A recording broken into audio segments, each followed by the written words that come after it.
Ahora, digamos que dentro de cada una de estas categorías, llámese recursos propios, recursos de capital o transferencias de la nación, existen unos recursos que son de libre destinación, ¿sí? Esos recursos de libre destinación, digamos que eso está amparado según la ley 617 de 2001. Se entiende por ingresos corrientes de libre destinación aquellos ingresos corrientes, excluidas las rentas de destinación específica, entendiendo por estas las destinadas por ley o por acto administrativo que tienen un fin determinado. Es decir, que la administración pública de ese municipio o de ese departamento podría llegar a decidir hacia qué tipo de gasto orientar esos recursos que está recaudando. Más adelante vamos a mirar cómo se hace.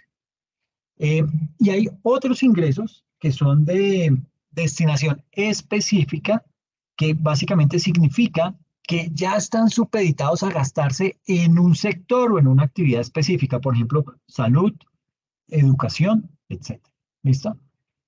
Mm, digamos que hablando aquí acerca de los recursos propios, como les decía en el slide anterior, los recursos propios equivalen a un 32%. Y esos recursos propios son aquellos que son generados ¿por quién? Por el municipio. Y como son generados por el municipio, pueden obtener, digamos que son recursos que se pueden obtener de diferentes formas. Pueden ser por ingresos tributarios, que esto de ese 32%, por ingresos tributarios representan más o menos el 80, casi el 90% de esos ingresos. Eh, Puede ser también por tasas, por multas, ¿sí? Y por contribuciones que representan el otro 15-20% del recaudo. Entonces, mire que el grueso, grueso, siempre, tanto en gobiernos a nivel local como a nivel departamental y nacional, lo que más perciben son recursos, son básicamente ingresos tributarios, es decir, impuestos. Es como el grueso de los ingresos de un gobierno, ¿ok? Y lo otro ya provienen vía tasas, multas o contribuciones. Luego de eso, digamos que aquí es importante mirar esos ingresos tributarios. Aquí, como les decía en este slide, de estos recursos propios, el el 82, perdón, el 87.5% son ingresos tributarios, ¿ok? Y el otro 12.5% de estos recursos propios provienen de tasas, multas, etcétera, que pues también, si bien es cierto la proporción es muy pequeña, porque el grueso se lo llevan los ingresos tributarios, digamos que el tema de tasas y multas, eso también genera un ingreso que le conviene a ese gobierno local. Ahora, mirando en detenimiento, en el siguiente slide vamos a hablar de estos ingresos tributarios, de este 87.5%. Entonces, esos ingresos tributarios que representan el 87.5% de los ingresos de los municipios del país y son los que se obtienen por cuenta de los impuestos locales, que son una serie de impuestos que están dentro, que están inmersos en el estatuto tributario y otras normas que regulen la materia. Aquí hay que tener claro que esos departamentos tienen su propio estatuto tributario, ¿sí? Tienen sus propias reglas, sus fechas, sus políticas, entonces, pues digamos que habrá que conocer ese estatuto tributario de cada una de esas regiones para tener el contexto completo. Básicamente estos ingresos municipales se catalogan dentro de los de libre destinación, es decir, como yo creé esos impuestos o son impuestos que ya están dentro de la ciudad o dentro del municipio, pues yo los sigo recaudando. Esos que yo recaudo de esa manera, esos impuestos yo los puedo, esa plática la puedo gastar en lo que yo a bien tenga considerar, como alcalde o como gobernador. ¿Ok? Entonces, a eso se le llama eh, ingresos de libre destinación. ¿Por qué? Porque básicamente esa administración territorial dispone de esos ingresos y los destina o los orienta a los sectores que ese gobierno considere, de acuerdo a las prioridades que tengan, y entre ellos tenemos, entonces, a nivel de ingresos tributarios, tenemos el impuesto de industria y comercio que recauda anualmente 8.4 billones de pesos, pero esto no es en un municipio o en una ciudad, esto es en todo el país, ¿ok? Es decir, los más de 1.120 municipios que existen en el país, entre todos recaudan 8.4 billones de pesos por impuesto de industria y comercio, ¿ok? ¿Este impuesto qué hace? Este grava la realización de actividades industriales, de actividades comerciales, de actividades de servicios. Dentro de esas de servicios está incluida el sector financiero. ¿Listo? Luego viene el predial unificado, que a nivel nacional recauda 7.9 billones de pesos. ¿Ok? Entonces, el que más recauda es el de industria y comercio, le sigue el predial unificado. Este predial unificado, digamos que es un tributo anual, ¿sí? Y ese tipo de impuesto, ¿qué hace? Grava la propiedad o la posesión de inmuebles que están ubicados dentro de la jurisdicción de ese municipio. Eh, tenemos otros impuestos indirectos, ¿sí? Esos otros impuestos indirectos recaudan 2.9 billones de pesos. Mire cómo la diferencia. Primero es industria y comercio 8.4 y de predial unificado 7.9. Aquí entre estos dos, básicamente recaudan 16 millones y pico, 16 billones, digamos que 16 y medio billones de pesos. Y en otros impuestos indirectos se recaudan 2.9 billones.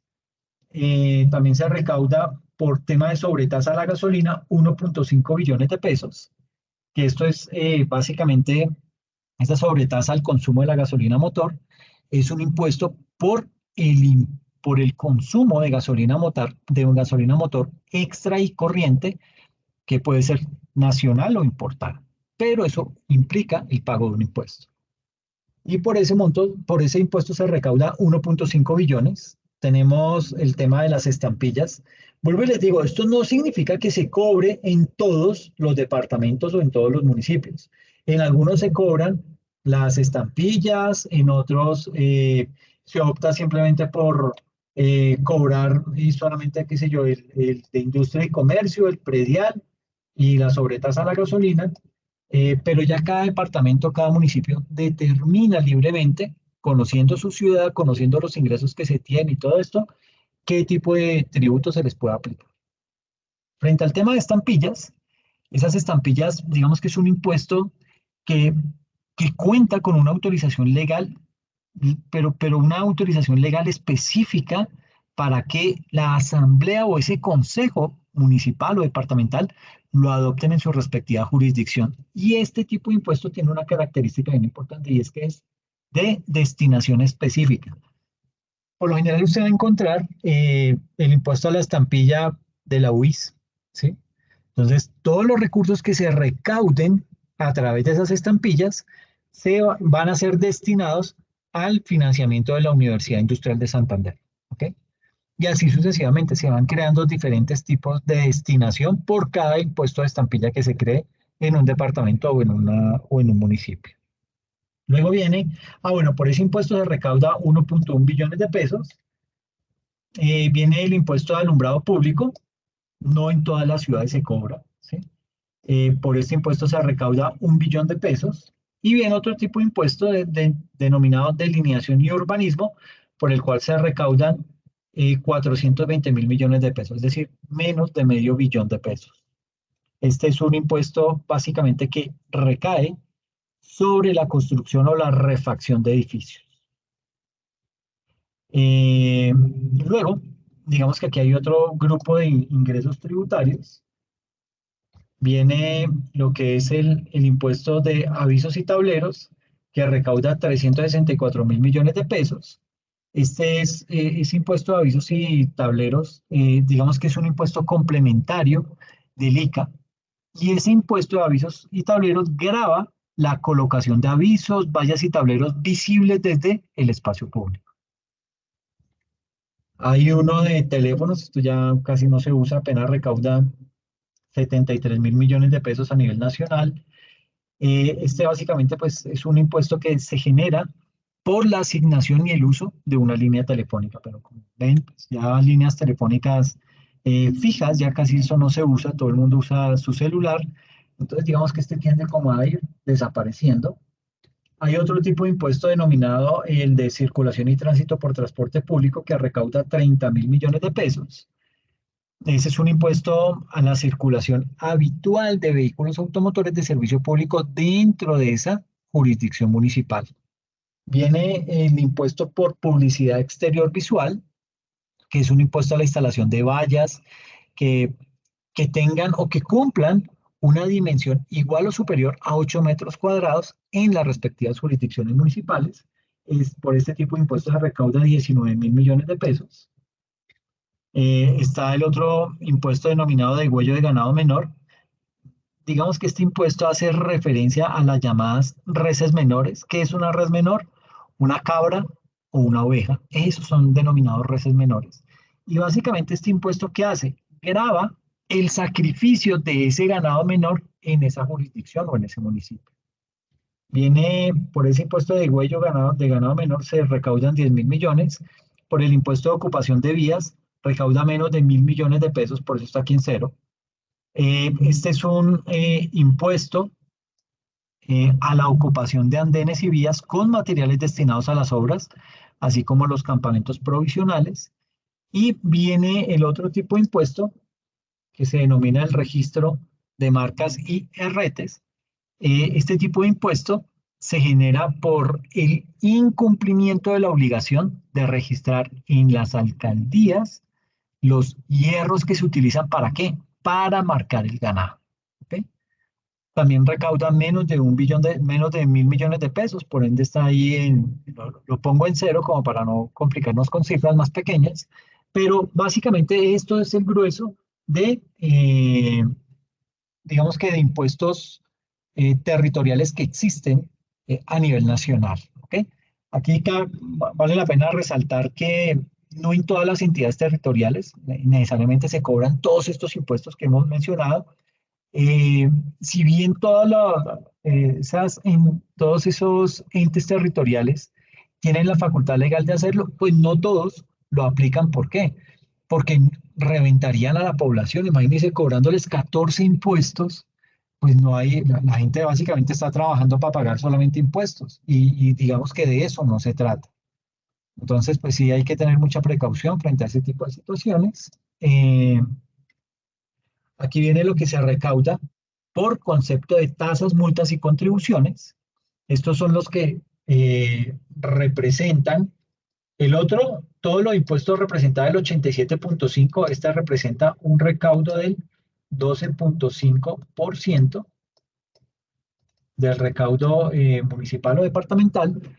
Y dentro de dentro de esas tasas, multas y contribuciones, digamos que estos son ingresos que se perciben por cuenta, bien sea de pagos por un servicio que presta el Estado, como las tasas, por pagos por infracciones cometidas, o sea, todo lo que tiene que ver con las multas, o contribuciones especiales que han sido aprobadas por acuerdos del Consejo Municipal. Recuerde que las contribuciones son pagos que realizan los ciudadanos para beneficio individual o para un grupo en particular. Por ejemplo, la contribución de valorización que beneficia al grupo de habitantes de esas zonas en las que se realizan las obras que son objeto de ese cobro.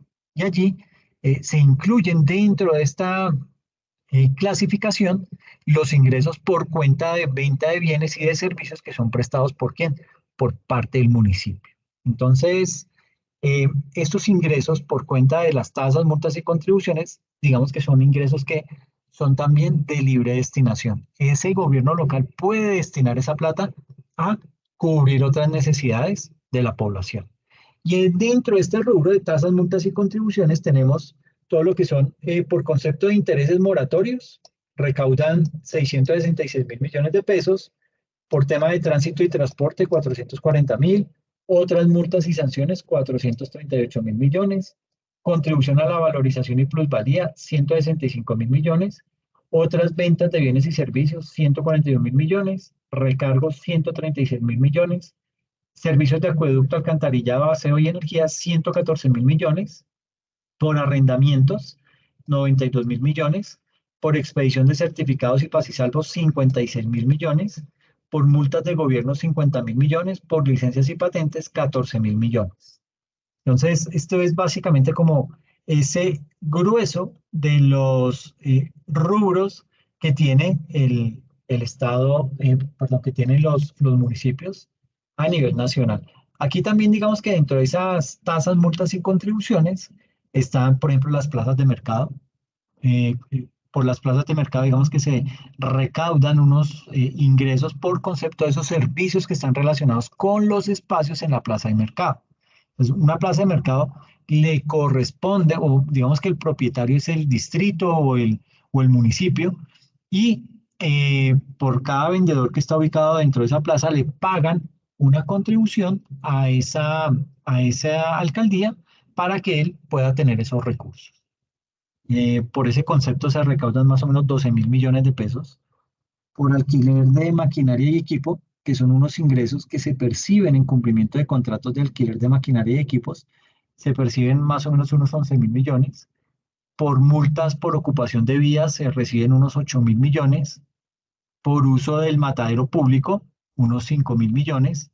Por peajes turísticos, 2.000 millones. Por plaza de ferias, que son esos ingresos que se recaudan por los servicios que están relacionados con los espacios en plazas de ferias, se recaudan más o menos 996 millones de pesos. Y digamos que esos son las cifras gruesas que se recaudan a través de estas tasas, multas y contribuciones. ¿Ok? Y viene un aspecto bien importante, que son las transferencias de la nación. Es decir, ya hablamos de estos recursos propios, ¿sí? Ahora hablaremos de estas transferencias de la nación que representan el 43% de los ingresos de un municipio o de un departamento. Digamos que los recursos que provienen de esos dineros que son recaudados por el gobierno nacional, es decir, lo que se conoce como las participaciones o transferencias de la nación. Esas transferencias, digamos que se realizan principalmente por medio del llamado Sistema General de Participaciones. Ustedes van a escuchar hablar muchísimo del famoso SGP, Sistema General de Participaciones.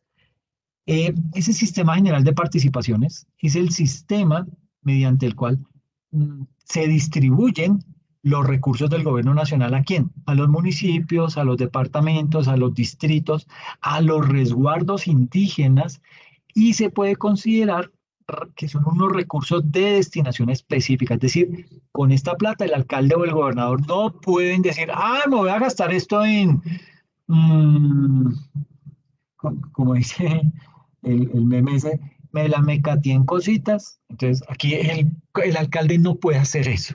El alcalde tiene que gastarse estos recursos provenientes del Sistema General de Participaciones en lo que le destina el gobierno, lo que le indica el gobierno. ¿Ok?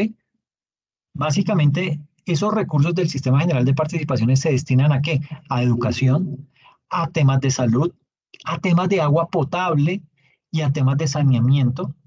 Se destinan también a temas de inversiones con propósito general y unas asignaciones especiales. Y adicionalmente, digamos que existen otros tipos de transferencias para ciertos municipios que también tienen una destinación específica, y entre ellos están eh, básicamente las transferencias del recaudo del impuesto al valor agregado, es decir, el IVA. Como el IVA lo recauda la DIAN, que es una entidad que recauda impuestos a nivel nacional, entonces todos los municipios le giran eso. Digamos que las empresas que recaudan el IVA se lo giran directamente a la DIAN, y la DIAN dice, bueno, esta plática proviene del Guamo Tolima. Entonces, en el Guamo Tolima se recaudó por concepto de IVA tantos millones de pesos. Entonces eso se lo transfiero al Guamo y le digo, señores, este tema de esta plática que le estoy transfiriendo por concepto de IVA, eh, digamos que es un dinero que tiene una destinación específica. Entonces, estas transferencias del recaudo del IVA a los departamentos que constituían lo que anteriormente se conocía como los territorios nacionales, es decir, todo lo que era San Andrés y Providencia, Arauca, Casanare, Putumayo, Amazonas, ¿qué otro? Guaviare, en fin, todos esos territorios nacionales, digamos que eh, hacen parte de este componente, esas transferencias de ese IVA a los departamentos que antes constituían esos territorios nacionales. Luego vienen lo que se conoce como los subsidios para movilización de personeros. También está las transferencias a los municipios de las empresas generadoras de energía hidroeléctrica y los recursos de la administradora de los recursos del Sistema General de Seguridad Social en Salud, ADRES. Estos recursos, digamos que son destinados a la cofinanciación ¿de qué? Del régimen subsidiado de salud. Ustedes saben que hay un régimen subsidiado y un régimen contributivo. El contributivo es el que los que trabajamos y aportamos a salud, pues digamos que es lo que ayudamos a sostener el sistema, pero adicional hay un régimen subsidiado que el gobierno le tiene que inyectar dinero a ese régimen para que estas personas que no tienen un trabajo formal o que definitivamente no tienen cómo acudir a un sistema de salud gratuito, pues digamos que tengan acceso a ese tipo de servicio. ¿Ok? Eh, digamos que todos estos recursos que provienen de este ítem tienen una destinación específica, pero hay un 10% que de esos recursos, el 10% de esos recursos de las empresas generadoras de energía hidroeléctrica, específicamente de ese monto, o de ese, ¿cómo sería? No de ese monto, sino como de ese concepto, son los que, empresas generadoras de energía hidroeléctrica, ese, de ese tipo de recaudo, de ese tipo de aporte, el 10% de ese aporte se puede destinar libremente por parte del gobierno local o municipal. Y adicional a esto también existen las transferencias de la nación que son de libre destinación y que están previstas para los municipios de categoría 4, 5 y 6 solamente. Aquí digamos que cabe aclarar que los municipios del país se categorizan precisamente del 1 al 6 y ahí existe una categoría especial.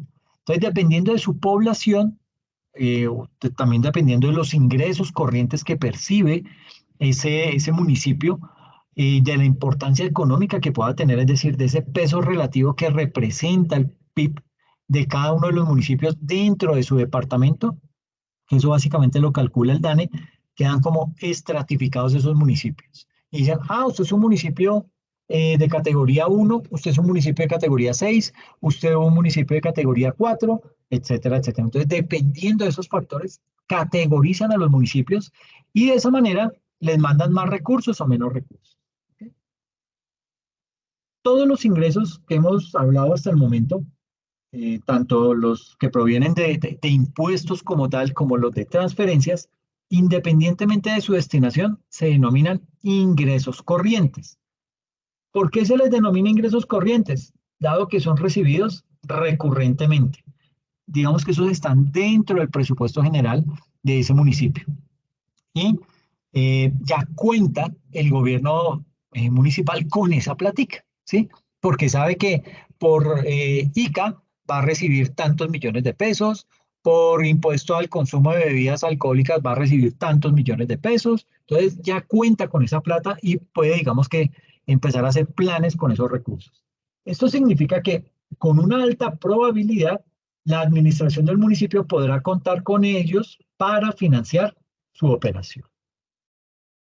Frente al tema de los recursos de capital, digamos que hay que tener bien presente que los recursos que recibe un departamento, que recibe una nación, perdón, un departamento o un municipio, pues digamos que se divide en tres. Los recursos propios que fueron los que vimos la sesión pasada, y hoy, pues vamos a hablar acerca de los recursos de capital para luego abordar lo que son las transferencias de la nación. Monto de las transferencias de la nación, que pues digamos que terminan siendo bien importantes porque pues de ahí es que proviene todo el recurso que le transfiere la nación a los departamentos y a los municipios. Entonces, básicamente, digamos que aquí está andando la diapositiva. Entonces, básicamente, esa, eh, básicamente esos recursos de capital, digamos que tienen un componente bien importante. Y digamos que en esa parte, esos ingresos provenientes de los recursos de capital es lo que vamos a empezar a indagar. Entonces, mm, digamos que estos recursos de capital eh, corresponden a diferentes tipos de ingreso que, y valga la redundancia, le ingresan o que le entran a la entidad territorial, pero que tienen una característica muy importante, no son recurrentes, ¿ok? Esa característica de no recurrencia es lo que hace que la administración deba tener en cuenta ese factor que no es recurrente para poder estructurar su presupuesto y la utilización de esos recursos, porque vuelvo y digo, no son recurrentes, no son constantes, no los, digamos que no puede contar con ellos tal como se cuentan con las transferencias de la nación, ¿ok? Eh, Algunos de estos tipos de recursos son de destinación específica, pero otros son de libre destinación. Depende mucho de eso, si son de destinación específica o si son de libre destinación, depende básicamente de su origen.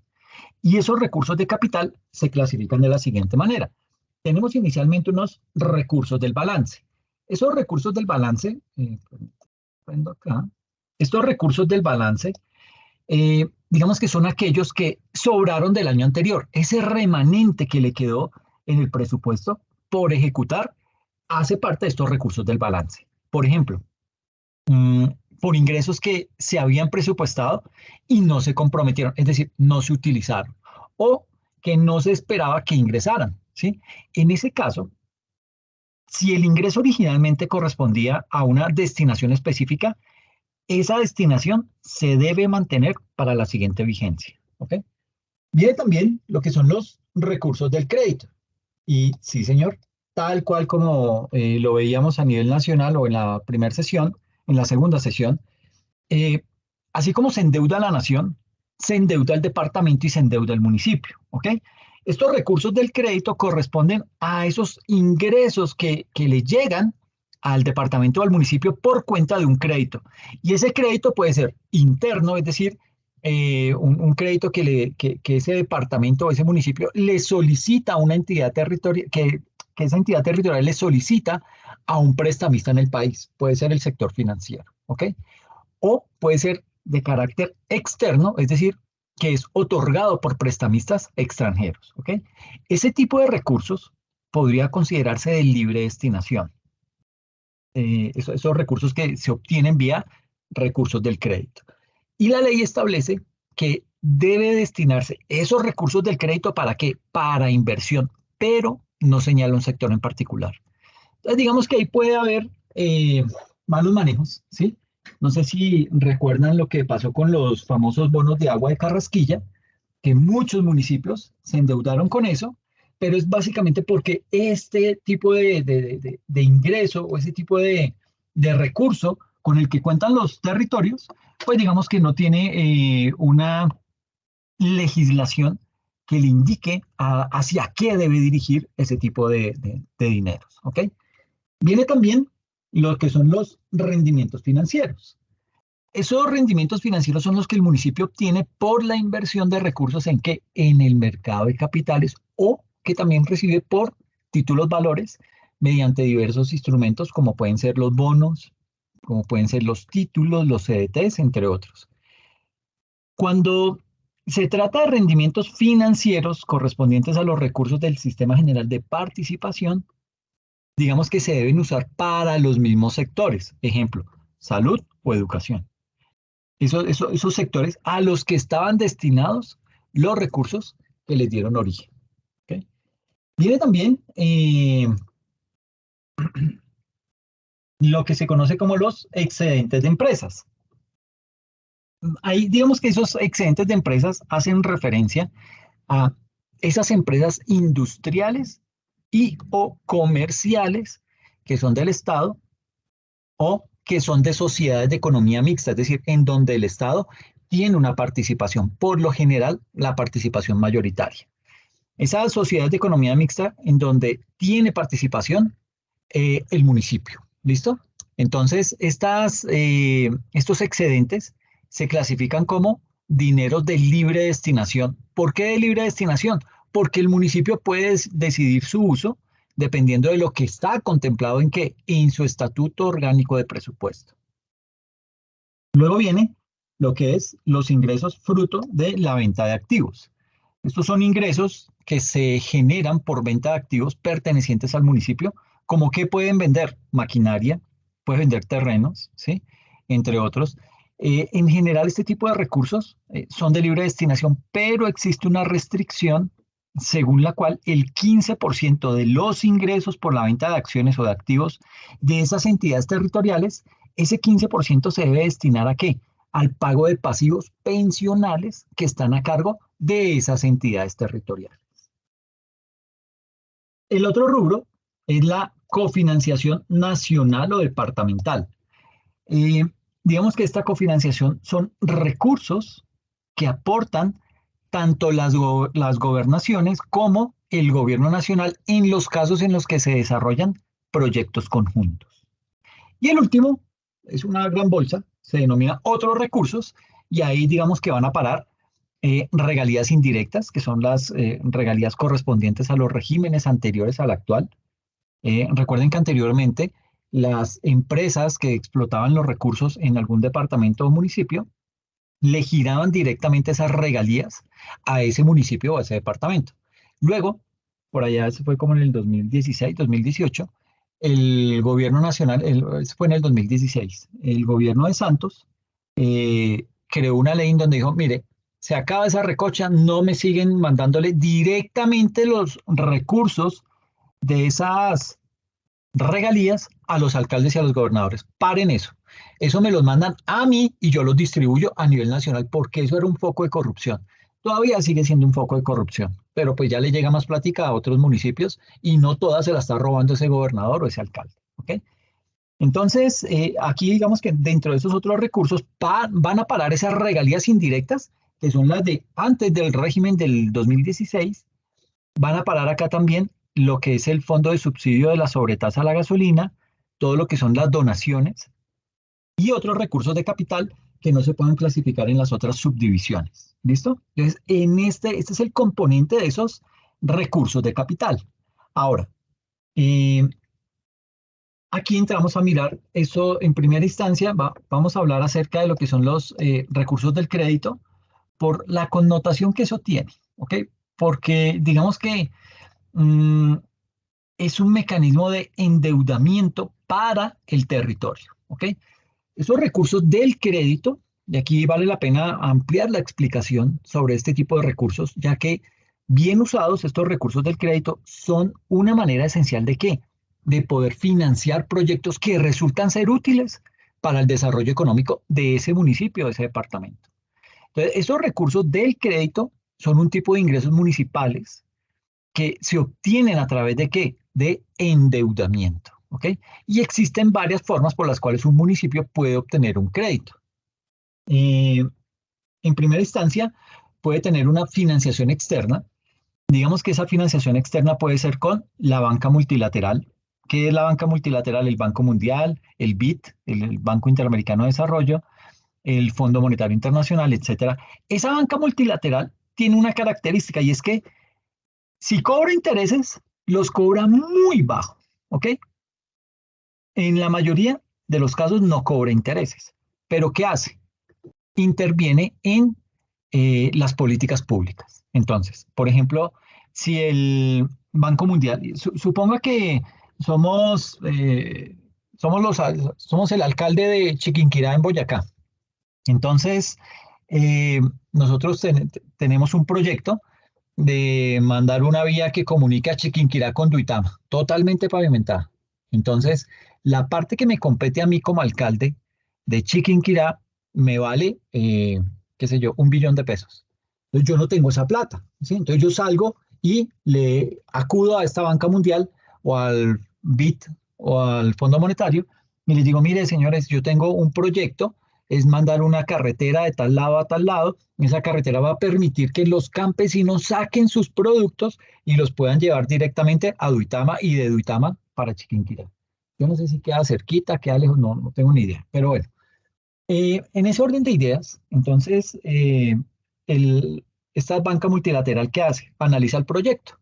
Y le dice al alcalde, ok, bueno, bien, me parece bien, está muy chévere el proyecto, lo felicito, muy organizado, muy bien estructurado, pero yo necesito, usted sabe que yo opero con recursos que me dan los países más ricos. Entonces, yo le tengo que rendir cuentas a ellos. Yo no puedo coger esta plata y hacer fiestas con esto, sino que yo tengo que responderles a ellos y sobre todo garantizar que voy a recuperar ese préstamo. Entonces, en aras de eso, pues, ¿cómo me piensa usted pagar ese billón de pesos? Ah, no, sí, es que yo voy a traer, yo voy a cobrar otro impuesto y voy a cobrar una financiación para los que más se benefician, les voy a pedir un aporte y pues ahí nos vamos a endeudar por ahí, yo creo que por unos 20 años. Entonces, el Banco Mundial dice, es que sí, muy difícil. Pero cuénteme una cosita, señor alcalde. Eh, Allá en su municipio, ¿usted tiene algún tipo de subsidio? Claro, sí, señor, yo tengo subsidios para los servicios públicos, yo tengo subsidios educativos, tengo subsidios de vivienda. Le dice el Banco Mundial, ok, listo. Entonces, yo le presto la plata a los 15 años, a los 20 años, como usted me dice, no hay problema. Pero yo necesito que usted, porque yo estoy viendo aquí sus cuentas y no me cuadra para que me pague ese dinero que le voy a prestar en 20 años. No me lo va a poder pagar. Entonces, para yo garantizar que usted me va a pagar eso, necesito que, primero, quite todos esos subsidios. Segundo, cree más impuestos. ¿Sí? Tercero, desarrolle más proyectos que le generen ingresos y de esa manera yo le puedo soltar la plata y ahí sí usted puede desarrollar ese proyecto, pero antes no. Entonces, digamos que si bien es cierto, es un crédito muy barato, eh, necesitamos la injerencia de esa banca multilateral en las decisiones que tome ese gobernante en ese momento. Entonces, pues digamos que eso no les gusta mucho y son medidas por lo general antipopulistas. Entonces, en ese orden de ideas, pues a nadie le gusta que usted tiene un subsidio que de la noche a la mañana se lo quiten, porque es que ahora van a construir una carretera y el Banco Mundial le exigió eso al alcalde. Entonces, eso es difícil de sostener. Puede también, digamos que esa financiación externa, bueno, entonces aquí la financiación externa puede ser a través del Banco Mundial, suponga que eso es una M, una B y una M, a través del BID, Banco Interamericano de Desarrollo, o el Fondo Monetario Internacional. ¿Listo? Entonces, eso es lo que se conoce como banca multilateral. Pero aparte de la banca multilateral, también uno puede acudir a lo que es la banca bilateral. ¿Qué es la banca bilateral? Son unos recursos provenientes del gobierno de otro país. Yo puedo ir a otro país, digamos que voy a Perú, digo, oiga, hermano, yo tengo un proyecto, yo quiero hacer esto, quiero hacer lo otro. Me dice, sí, claro, yo le presto la plata, pero le cobro intereses. Ok, ¿cuánto me cobra? No, tanto. Uy, no, hermano, no, me quedó muy caro, no sé qué, no le puedo pagar. O si no, tiene que acudir a la banca privada. ¿Ok? La banca, por lo general acuden a la banca privada internacional. La banca privada nacional casi que, digamos que le pone mucho pero a, específicamente a estos municipios, sobre todo si son muy pequeños. Entonces, como que dicen, no, pero yo no le puedo prestar toda esa plata porque es que usted me va a quedar mal, etcétera, etcétera. Entonces, por lo general, tienen que salir a otro país a buscar a través de la banca privada esos recursos. Y por último, puede ya, digamos que sería la última alternativa, emitir bonos de ese municipio, bonos de ese departamento. Básicamente un bono es como un pagaré, es un documento que es emitido por ese municipio en el cual se compromete ese municipio a pagar una suma de dinero en una fecha futura. Por lo general, son bonos que se emiten a 7 y 10 años. ¿Ok? Entonces, pues digamos que no es la más chévere de las ideas. ¿Sí? ¿Por qué? Porque aparte de que son a muy largo plazo, pagan una tasa de interés muy bajita. Entonces, pues como que no es tan chévere acudir a esos bonos. ¿Ok? Entonces, eso es lo que se hace a través de la financiación externa. Pero también puedo tener lo que se conoce como la famosa financiación interna. ¿Ok? Esa financiación interna se puede adquirir con entidades de fomento del gobierno, del gobierno nacional. Por ejemplo, ¿cuál entidad de fomento puede haber? Voy a escribirla acá. Por ejemplo, Findeter. Puede ser Findeter, puede ser Fonade, ¿sí? Con cualquiera de esas, ellos sacan una, digamos, esto es lo que se conoce como la banca de segundo piso. Estas entidades, Findeter, Fonade, todo esto. Esas entidades, Bancoldex, esas entidades que hacen, sacan una gran cantidad de recursos, pero tienen una destinación específica. Entonces, por ejemplo, FONADE es el Fondo Nacional de Desarrollo. Entonces, si usted tiene una vía que quiere mandar, pues usted acude a FONADE. Si es de pronto un tema de, de desarrollo territorial, que quieren montar un acueducto, un sistema de alcantarillado, pues acude a Findeter. Y estas entidades tienen unas líneas de crédito a muy bajo precio y a muy baja tasa de interés. Y de esta manera, pues digamos que esos municipios y departamentos pueden acudir a estos fondos sin ningún problema. ¿Ok? Y la tasa no es tan alta, es muy, muy, muy baja y sirve para ese tipo de proyectos. También aquí puede acudir a esa financiación interna, unos bonos, y también se puede acudir a la banca nacional desde esta financiación interna. ¿Ok? Y viene una que es muy polémica, que es la famosa vigencia futura. Esa vigencia futura, digamos que aquí dentro de esa vigencia futura existe un instrumento que no es propiamente catalogado como deuda, pero sí constituye un compromiso de, de los recursos de ese municipio en el futuro, ¿ok?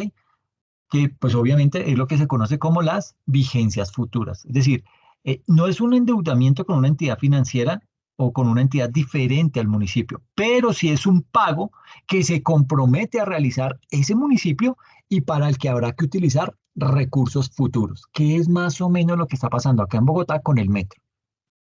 Entonces, por lo general, digamos que la norma o las buenas prácticas indican que si usted como alcalde se quiere endeudar a través de una vigencia futura, lo hace a través de, digamos que por el lapso de su periodo de gobierno, ¿sí? Porque pues no es bueno dejarle una deuda a otro gobierno y si no así se la pasaría en esos municipios súper endeudadísimos porque se ponen a hacer solo vigencias futuras y de ahí no lo saca nadie. Entonces, ¿qué pasa en Bogotá?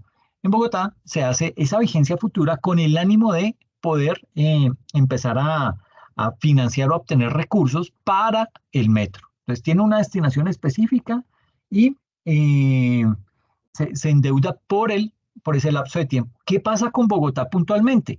Que ese proyecto del metro dura más de los 4 años de Claudia López y entonces se proyecta esa vigencia futura a más años. Pero ahí ya interviene el gobierno y dice, ok, yo respaldo la deuda, si el municipio queda mal, si la ciudad queda mal, entonces yo entro y pago. Entonces no hay ningún problema, los contratistas pueden seguir desarrollando el proyecto y sin ningún inconveniente. ¿Ok? Sucede que con la ley 819 del año 2013, eh, la autorización es otorgada por el Consejo Municipal, previa autorización del Consejo Municipal de Política Fiscal, el famoso CONFIS.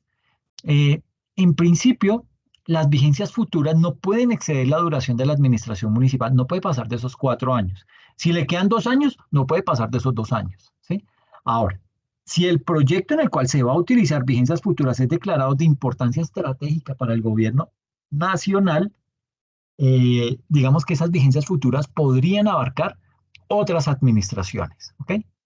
Digamos que esto de las vigencias futuras es un instrumento comúnmente utilizado por los municipios ¿para qué?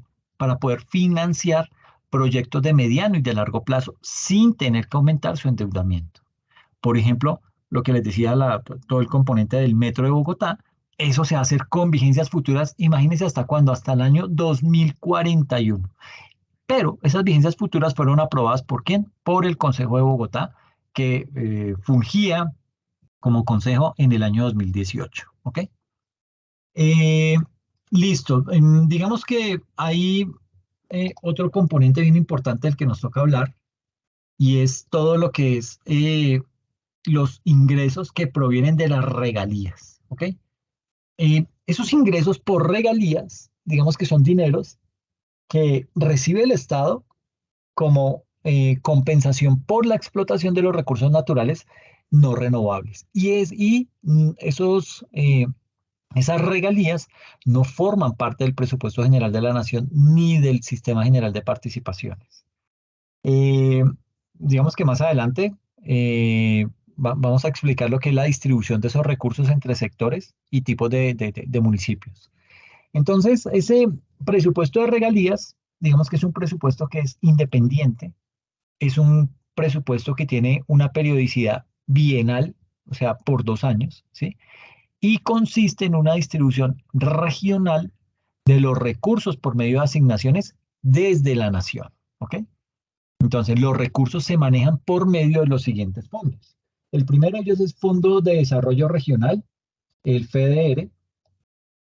Entonces, reciben ellos todos esos recursos provenientes de las regalías y se los dan a los municipios que, que, pues, digamos que se benefician directamente de ese tipo de aportes.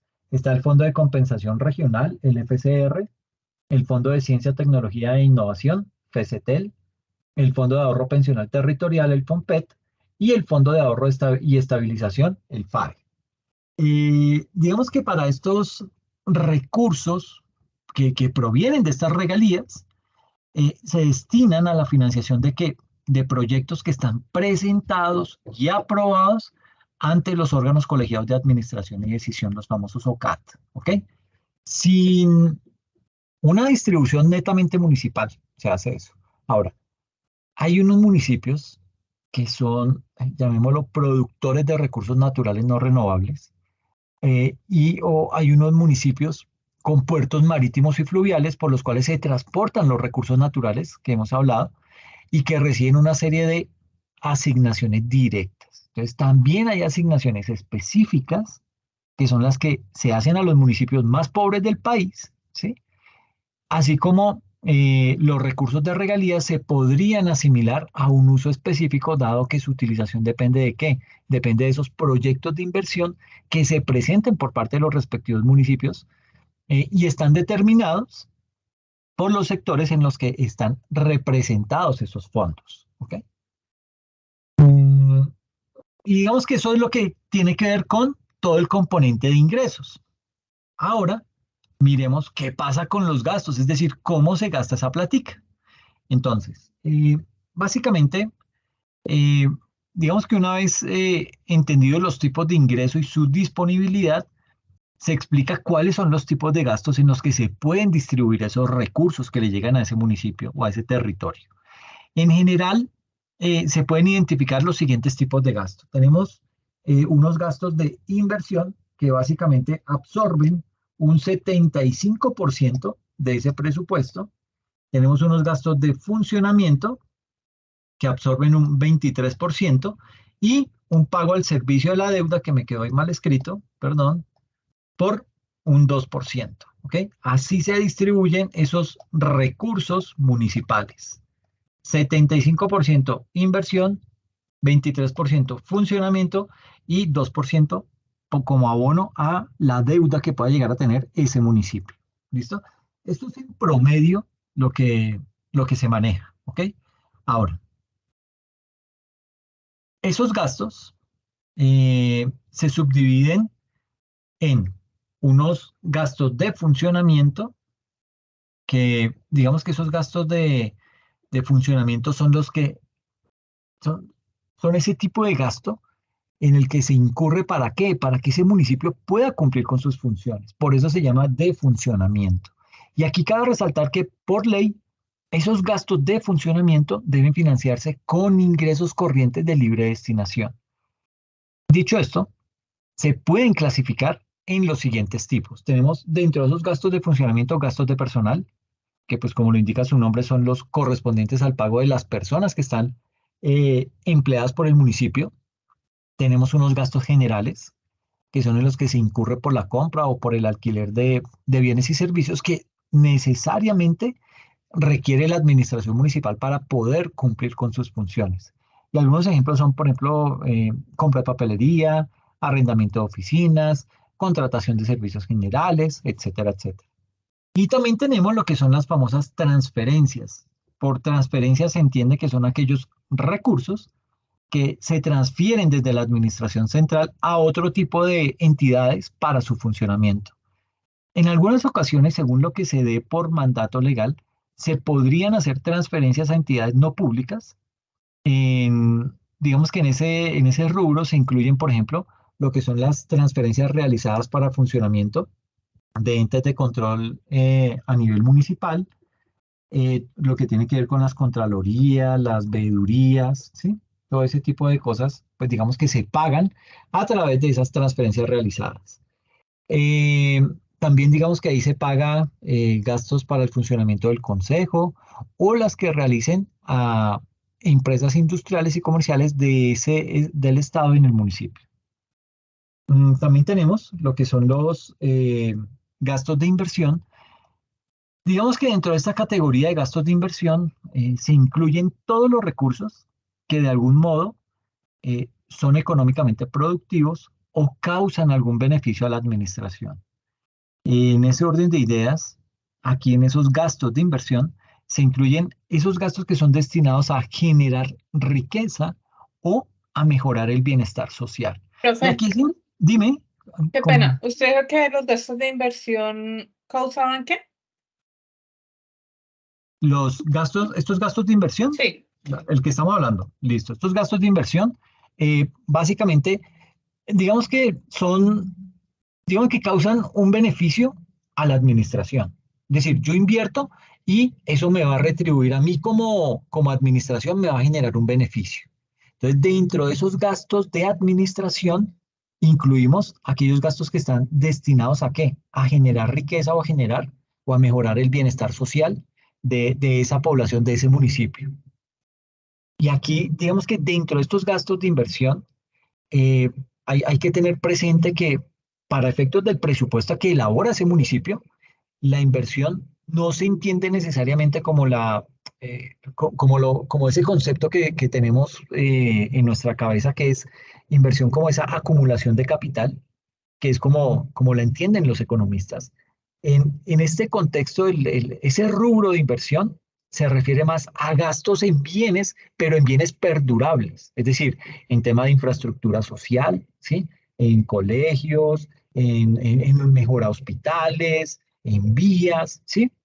Eso es gasto en bienes perdurables, ¿sí?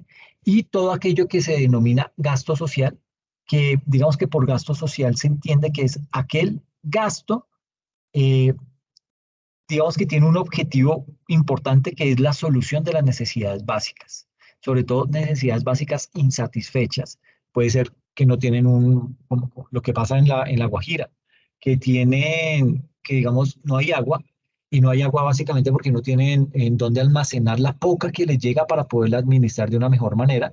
Entonces puede que algún alcalde de algún municipio de La Guajira diga, bueno, yo necesito recursos y voy a utilizar esos gastos de inversión en construir una represa o un acueducto que me permita surtir de agua a las poblaciones que viven en mi municipio. ¿Ok?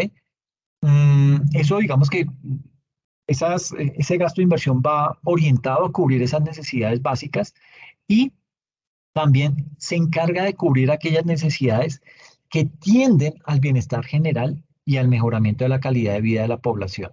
¿Ok? Entonces, de pronto el alumbrado público, ¿sí? Ese tipo de obras que le benefician directa o indirectamente a la población. Ahora, no tiene que ser a toda la población, porque sería digamos que son obras muy grandes, y si el municipio es bastante grande, pues va a ser muy difícil llevar ese beneficio a toda la población, pero si digamos que se detectan, y ahí es en donde en donde entran a jugar las famosas políticas públicas. Una política pública, ¿qué hace? Básicamente identifica una necesidad de un grupo poblacional puntual, ¿ok? Entonces, por ejemplo, vamos a crear un programa para la población LGBTI de Roldanillo. Entonces uno dice, ok, ¿cuánta población? Entonces hay que empezar a estructurar el proyecto, porque es que a nadie le van a dar plata si no tiene eso estructurado, lo tiene con plazos, con tiempo, con un cronograma, con una destinación específica, etcétera, etcétera. Entonces, se arma el proyecto de política pública para la población LGBTIQ+, y todas las letras que salgan, y ahí comienzan a decir, pues listo, la población que tenemos identificada es tal población. Hay tantos, digamos que hay 2.000 habitantes que están plenamente identificados y censados como población LGBTIQ+. A estas personas, ¿qué le vamos a hacer? Vamos a crear bueno, digamos que es que ahí hay una problemática muy grande, y es que estas personas son rechazadas, son marginadas, y entonces ahí es donde el Estado, en este caso el municipio, tiene que entrar y decir, listo, yo a ustedes los voy a ayudar, y los voy a ayudar de la siguiente manera. Vamos a crear programas de capacitación. Ok, listo. Entonces, vamos a hacer un programa conjunto con el SENA. Entonces, el SENA, que es una entidad nacional, dice, ok, yo tengo sede en Roldanillo, entonces vamos a capacitar en tales, tales y tales programas a la población LGBTIQ+, y les vamos a dar herramientas para que se puedan defender. Entonces, qué sé yo, de pronto les enseñan temas de cuidado de salud y belleza, tema de manejo de máquinas de spa, ese tipo de cosas. Por ejemplo, esto lo estoy imaginando, no está nada escrito ni mucho menos, pero se empieza a estructurar de esa manera el proyecto. Entonces yo ya tengo una población a la que voy a beneficiar. Le tengo ya un proyecto de educación para empezar a darle herramientas para que se puedan defender. Pero aparte, puedo crear un incentivo tributario en mi ciudad, en mi municipio, y decir, mira, acá en Roldanillo, para esas 2.000 personas, entonces, a las empresas o al sector comercial que se dedique que me contrate más de 5 personas en su empresa que pertenecen a esta población LGBTIQ+, le voy a hacer un descuento en, qué sé yo, en los aportes para fiscales de ellos. O sea, para ellos no hay que pagar aportes para fiscales. Y además le hago una deducción en su declaración de renta. ¿Sí? Entonces ya estoy articulando educación por un lado, estoy articulando beneficios tributarios para generar empleo específicamente para esa población, y adicional a eso puedo generar unos programas de salud en donde creo, por ejemplo, temas de salud sexual, temas de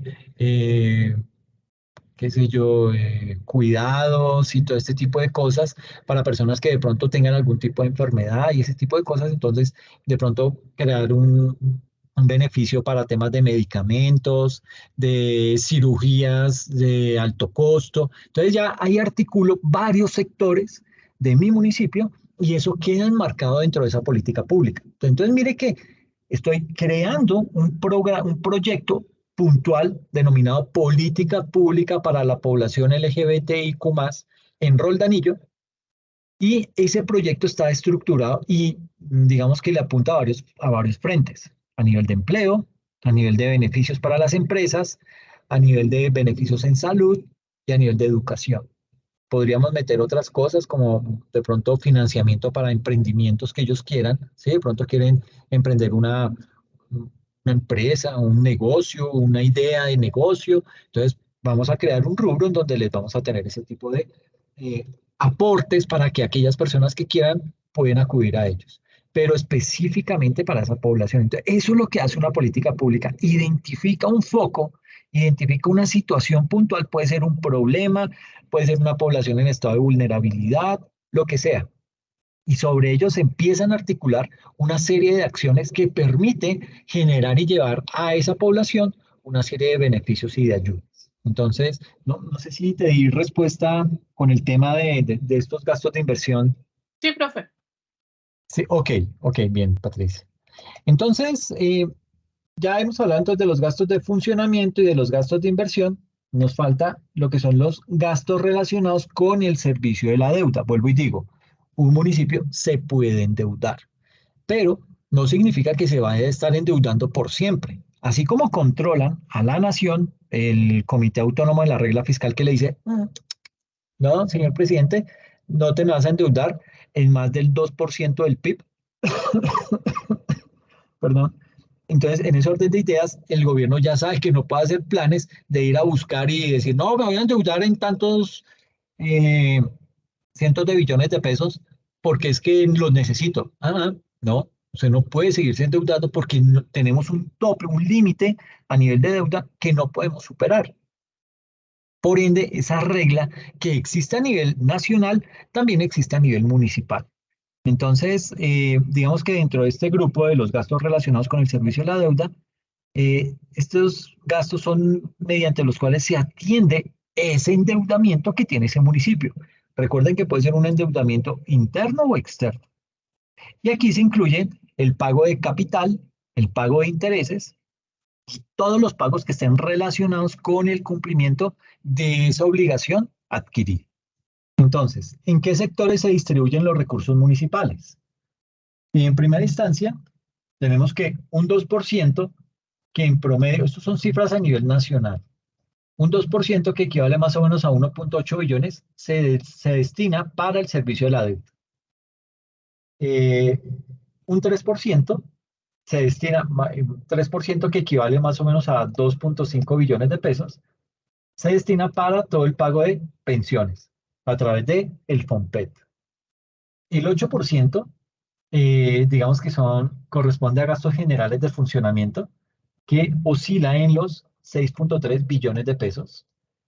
Luego el 13% equivale a gastos de infraestructura y vivienda, que más o menos llegan al orden de los 10.6 billones de pesos. Vuelvo y digo, esto lo estoy hablando a nivel nacional. No es que a un municipio le vayamos a repartir 1.8 más 2.5, allá van 4.3, más 6.3, entonces ya van 10.6, más 10.6 da 21.2 billones. Esto ya es mucha plata para un municipio. Esto es a nivel nacional. El 14%, que son gastos generales de personal, más o menos que equivalen a 10.8 billones, se destinan para ese rubro puntual. El 15%, que equivale a 12.1 billones de pesos, se destina para otros gastos sociales. El 18%, que equivale a unos 14.7 billones de pesos, se destinan puntualmente a educación. Y adivine los 27%, que es la cifra más grande, ¿a qué se destina? A salud. 20.5 billones de pesos son destinados a salud. Y la sola deuda que tienen las EPS con las IPS, que son las que realmente prestan el servicio, asciende a 27 billones de pesos. Imagínense, se le mandan 20.5 billones a nivel nacional y las famosas EPS le están debiendo a las IPS 27 billones de pesos. Y todavía pensamos o todavía nos quieren hacer creer que ese sistema que tenemos hoy en día es el mejor y no cumple todas las condiciones para ser catalogado como el mejor sistema el mejor sistema de salud. ¿Por qué?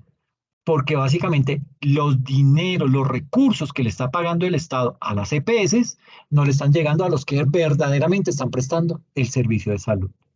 Entonces, este es un tema crítico, un tema que obviamente aquí se pisan muchos callos y sobre todo callos poderosos. Entonces, pues digamos que todo eso tiene su gran talanquera a nivel del Congreso, hacen una serie de lobbies en donde pues básicamente se encargan de ponerle trabas para que ese proyecto salga adelante. Pero es precisamente por la gran cantidad de recursos que reciben esas EPS y que pues básicamente han estado malgastando esos recursos.